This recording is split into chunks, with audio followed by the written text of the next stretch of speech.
सीतामढ़ी के इस धरती पर आए थे। रुद्रप्रमंडल के बगहा, बेतिया, पूर्वी चंपारण, शिवहर और मुजफ्फरपुर से आए हुए हम अपने तमाम साथियों का, जिन्होंने अपना कीमती वक्त निकाल करके इस प्रमंडलीय कार्यकर्ता सम्मेलन को सफल बनाया है।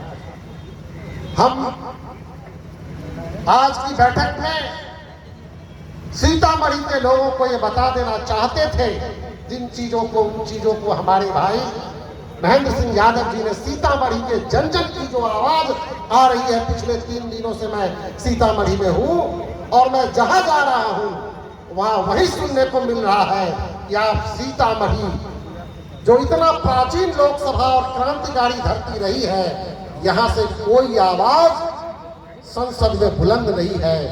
अगर कोई आवाज बुलंद हो सकती है तो आपके माननीय राष्ट्रीय अध्यक्ष के माध्यम से, जिसको महेंद्र सिंह यादव जी ने बड़ी बखूबी के साथ कहा है। ये सीतामढ़ी के लोगों की एकमात्र मांग है, जो नेपाल की तराई से सटा हुआ क्षेत्र है और नेपाल में जितना हमारे बिहार में पॉपुलर हमारे नेता है, उससे कहीं ज्यादा नेपाल की आजादी की लड़ाई में साथ देने वाले हमारे माननीय राष्ट्रीय अध्यक्ष जी थे। तो नेपाल के लोगों की भी यही डिमांड है कि अगर सीतामढ़ी से अगर वो सांसद होते हैं तो नेपाल और भारत का संबंध, बिहार और नेपाल का संबंध थोड़ा ज्यादा मधुर होगा।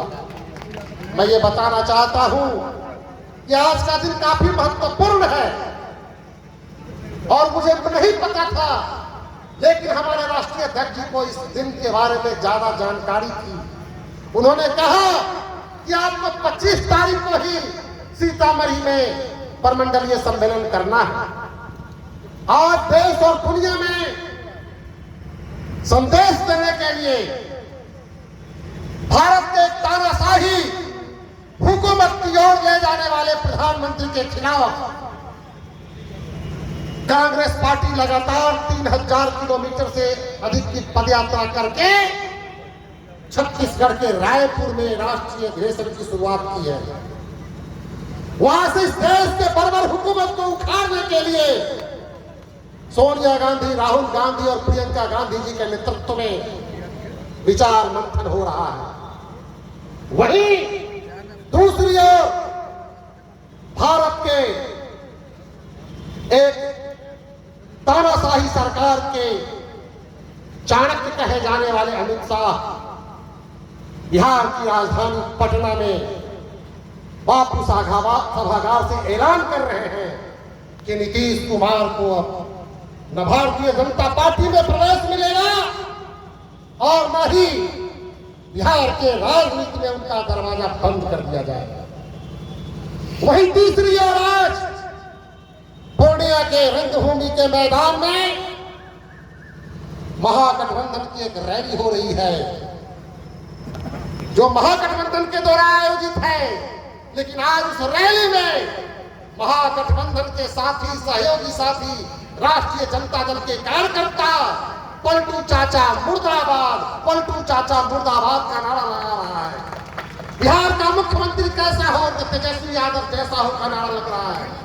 मुख्यमंत्री के सामने में महागठबंधन की जो नीति और रीति है वो तार तार हो रही है। वहीं आज चौथी जगह एक सीतामढ़ी में है। बड़े ही संवेदनशीलता के साथ, बड़े ही शांति और निष्ठा के साथ एक गरीब पार्टी का गरीब पूर्वा कार्यकर्ता, पूरे प्रमंडल के सभी साथी आज बिहार के गरीब लोगों की दिशा और दशा कैसे बदली जाए, इस स्थिति पर हम अपने राष्ट्रीय अध्यक्ष जी के साथ गहन चिंतन और मंथन कर रहे हैं।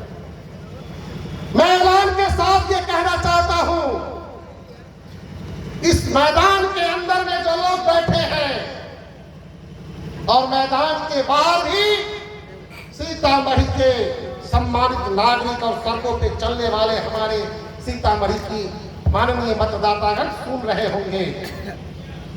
आकर के देख लीजिए मैदान के अंदर में कि किसी पार्टी का सबसे बड़ा कार्यकर्ता, जिसको राष्ट्रीय अध्यक्ष कहते हैं, वो कार्यकर्ताओं ऐसी दूसरी मिसाल आपको कहीं नहीं मिलेगी कि किसी पार्टी का राष्ट्रीय अध्यक्ष कार्यकर्ताओं की पंक्ति में बैठ करके पूरी कार्रवाई सुनता होगा। यह सिर्फ पप्पू यादव ही कर सकते हैं और यही शिक्षा हम लोग को देते हैं। आज जन अधिकार पार्टी के माध्यम से विभिन्न प्रमंडलों में घूम घूम करके हम बिहार की सामाजिक बदलाव की रणनीति बना रहे हैं कि किस तरह से भारत की हुकूमत जाति और धर्म के आधार पर नफरत की बीज बो रही है चारों तरफ। उससे सावधान होने की जरूरत है। इंसानियत का पाठ पढ़ाने के लिए, सेवादारी की चाल सिखलाने के लिए और शांति का मिसाल देने के लिए हमारे नेता पप्पू यादव गांव गांव में, गलियों गलियों में जाकर के लोगों का आंसू पोंछने का काम करते हैं। हम आर्थिक नीतियों का भी ताना बाना बुन रहे हैं। किस देश की गलत आर्थिक नीतियों की वजह से देश में अमीर अमीर होते जा रहे हैं और गरीब गरीब होते जा रहे हैं। देश की अमीरी और गरीबी में बढ़ती जो खाई है उसको बांटने के लिए जन अधिकार पार्टी का एक एक कार्यकर्ता अपने राष्ट्रीय अध्यक्ष के उन नीतियों का अनुमान लगाना ही नहीं चाहता, बल्कि उनके नीतियों के ऊपर में अपने आप को कुर्बान होना चाहता है कि देश की आर्थिक गैर बराबरी के लिए चाहे जो संघर्ष करना पड़ेगा हम करने के लिए तैयार हैं। तीसरी ओर इस कार्यक्रम का मकसद यह भी है, राजनीतिक न्याय नहीं है इस देश में। डॉक्टर भीमराव अंबेडकर ने संविधान की रचना के समय सबको समता का, समानता का अधिकार दिया था और बाबा साहब ने कभी ये नहीं सोचा था कि ऐसा होगा। बाबा साहब ने जो कानून बनाया उस कानून के तहत रानी के कोख से राजा पैदा होने की बात खत्म तो हो गई। अब रानी के कोख से राजा नहीं पैदा होता है, लेकिन हाल के दिनों में आर्थिक उदारीकरण का जो दौर चला है तो अब गरीब के कोख से अब राजा पैदा नहीं हो सकता है।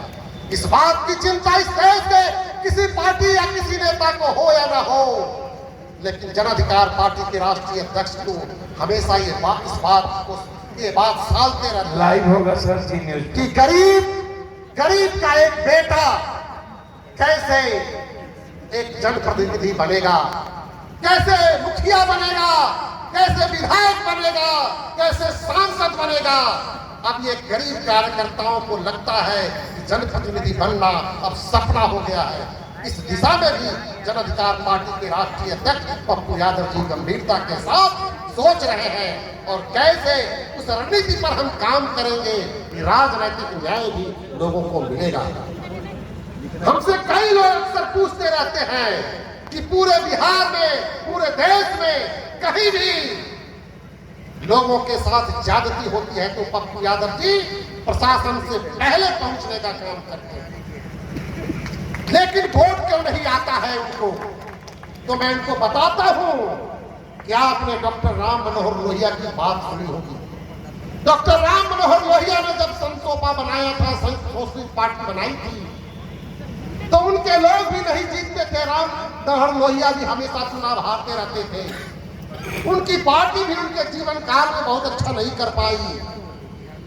इस देश के संविधान निर्माता बाबा साहब भीमराव अंबेडकर ने भी रिपब्लिकन पार्टी का गठन किया था। बाबा साहब भीमराव अंबेडकर बॉम्बे से लड़ते थे और उनकी जमानत भी नहीं बचती थी, मर गए। रिपब्लिकन पार्टी की कई पार्टी बन गई, लेकिन वो नहीं कुछ कर पाए। आपको याद दिलाना चाहते हैं, इस देश में जो पार्टी, जिस पार्टी की सरकार चल रही है वो भी बहुत पुरानी पार्टी है। दीनदयाल उपाध्याय और श्यामा प्रसाद मुखर्जी जी और कई बड़े नेता भारतीय जनता पार्टी और भारतीय जनसंघ के गठन के बाद भी बहुत कुछ नहीं कर पाए। बहुत दिनों के बाद वाजपेयी जी के नेतृत्व में कांग्रेस पार्टी के खिलाफ में लोगों ने उनको मौका दिया। लोग जरूर सुनेंगे पप्पू यादव की बात, सुनना प्रारंभ कर चुके हैं और वो दिन दूर नहीं कि कि लोगों के उम्मीद पर खरा उतरने वाला अगर कोई एक वाहिद शख्स होगा तो राजेश रंजन पप्पू यादव होगा। बिहार के सपनों को, बिहार के लोगों के आकांक्षाओं को पूरा करने वाली अगर कोई पार्टी होगी तो सिर्फ एक पार्टी होगी जिसका नाम जन अधिकार पार्टी होगा। बिहार के लोगों के दुख और दर्द में हमेशा शामिल होने वाला अगर किसी पार्टी का कोई कार्यकर्ता होगा तो जन अधिकार पार्टी का कार्यकर्ता होगा। हम इन्हीं बातों के साथ हम आपका ज्यादा वक्त नहीं लेना चाहते हैं। हम अपने राष्ट्रीय अध्यक्ष जी से अनुरोध करना चाहते हैं कि आप आइए, हमारे मंच पर आप आसीन हो जाइए।